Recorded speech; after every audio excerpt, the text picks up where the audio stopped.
आज हम देखेंगे सिकल सेल डिजीज, ये कैसे काम करता है, उसके symptoms, CRISPR gene therapy and कैश9 प्रोटीन।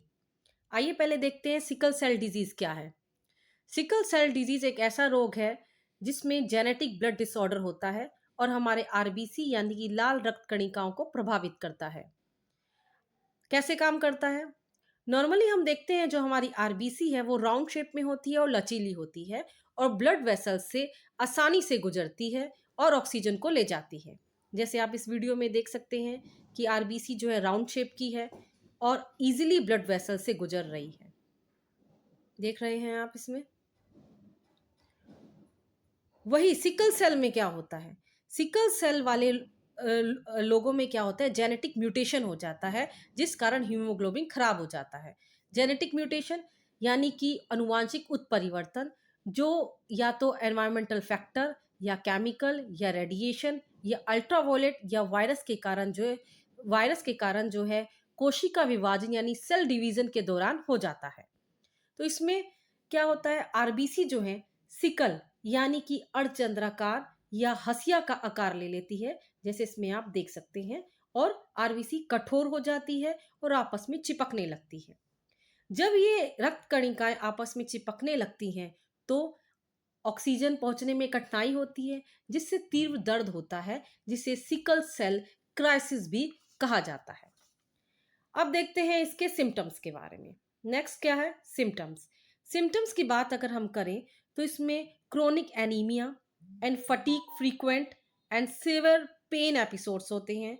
हाथ पाँव में स्वेलिंग हो जाती है। अगर बच्चों के उसमें देखें तो बच्चे जो हैं इन्फेक्शन के प्रति अधिक संवेदनशील हो जाते हैं। ये कुछ सिम्टम्स हैं। सिकल सेल डिजीज की ट्रीटमेंट की अगर हम बात करें तो कुछ केसेस में देखा गया है कि बोन मैरो जो होता है, बोन मैरो के ट्रांसप्लांट से कुछ केसेस ठीक किए जा गए हैं अभी तक, बोन मैरो ट्रांसप्लांट से। लेकिन क्रिस्पर जैसे जीन थेरेपी जो है इस रोग के उपचार के लिए एक नई उम्मीद है। तो अब देखते हैं कि क्रिस्पर यानी कि clustered regularly interspace short palindromic repeats क्या है और कैश9 प्रोटीन क्या है। क्रिस्पर कहें ऐसी जीन थेरेपी है एक तरीके की जिसमें डीएनए का जो गलत हिस्सा होता है उसको काट कर जो है सही हिस्सा जोड़ देना। जैसे कॉपी में हम कुछ लिखते हैं, रबड़ से मिटा के इनकरेक्ट को करेक्ट कर देते हैं, तो क्रिस्पर उसी तरीके से है। क्रिस्पर बोले तो गाइड करता है कि कहाँ गलती है डीएनए में और एड्रेस फाइंड करता है कि किस जगह है, दोनों बताता है कि कैसे करना है और कहाँ करना है।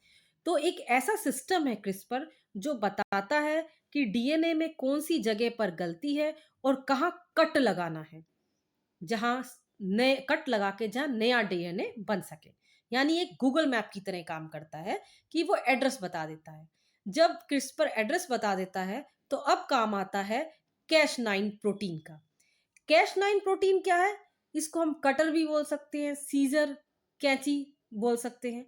तो क्रिस्पर जहां लोकेशन बताता है कि वहां डीएनए को काटना है तो कैश9 प्रोटीन जाके अपना काम कर देता है, वहां जाके उसको हटा देता है। तो डीएनए के कटते ही सेल उसे ठीक करने की कोशिश करता है। जैसे आप इस वीडियो में देख सकते हैं, ये कटा, ये जैसे डीएनए है।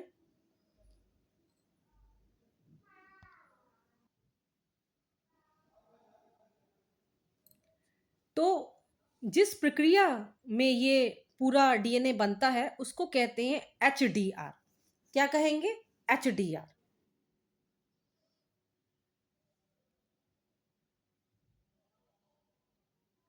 एचडीआर यानी होमोलॉजी डायरेक्टेड रिपेयर। सेकंड को क्या कहेंगे? NHEJ यानी नॉन होमोलोगस एंड जॉइनिंग। इन प्रक्रियाओं से नया डीएनए बनता है।